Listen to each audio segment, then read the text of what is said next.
Madame, Monsieur, bonjour et bienvenue sur Numidia News pour votre bulletin d'information en langue française. Ce n'est pas la première fois que la chaîne de télévision Al Jazeera Sport ose commettre un impair contre l'Algérie et son peuple, après le triste épisode de 2008 où, souvenez-vous, elle a suspendu l'hymne national pour diffuser un spot publicitaire. La voilà qui revient à la charge en franchissant la ligne rouge, ne tenant pas compte ni des relations diplomatiques ni des liens d'amitié, en accusant la télévision algérienne d'avoir diffusé la rencontre Burkina Faso-Algérie sans autorisation préalable et sans s'acquitter des droits de retransmission. Par ailleurs, il est demandé aux sportifs et aux médias d'organiser un sitting devant le siège du ministère de la Jeunesse et des Sports afin de rappeler à l'ordre Al Jazeera de reconsidérer sa position vis-à-vis de l'Algérie. De son côté, la société civile lance un appel à tous les employés algériens de cette chaîne de quitter leur poste en signe de protestation et de solidarité avec leur pays. Pour paraphraser l'expression utilisée par un homme des médias, une fourmi ne pourra jamais étouffer un éléphant. Et l'Algérie est un énorme pays de par ses richesses et sa superficie dans le monde arabe.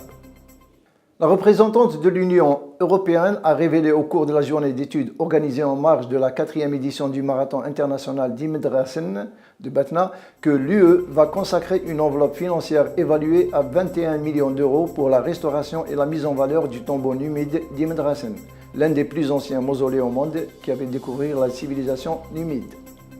Plus de 1000 marathoniens de 12 pays de l'Afrique, d'Europe et Arabe ont participé à cette 4e manifestation sportive internationale.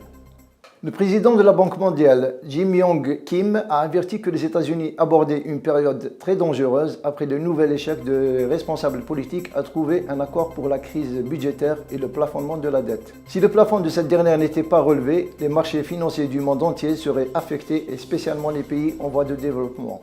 Le cyclone Feline, accompagné de bourrasques et de pluies diluviennes, continue sa progression à l'est de l'Inde. Les autorités indiennes ont déplacé plus d'1 million de personnes. C'est le cyclone le plus violent depuis 14 ans qui connu la région. Cependant, le cyclone a perdu en intensité et le nombre de victimes est en net recul.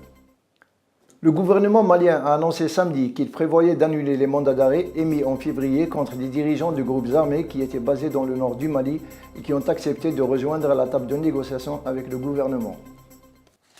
Le Conseil syrien a décidé dimanche de ne pas participer à la conférence de paix Genève 2 et menace de se retirer de la coalition anti-régime si celle-ci prend part.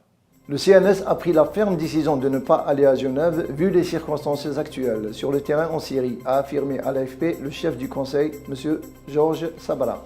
La coalition a fixé comme condition à sa participation à une telle conférence de paix le départ du président Bachar el-Assad. Voilà, nous arrivons au terme de notre bulletin. Merci de l'avoir suivi. Excellente journée à vous.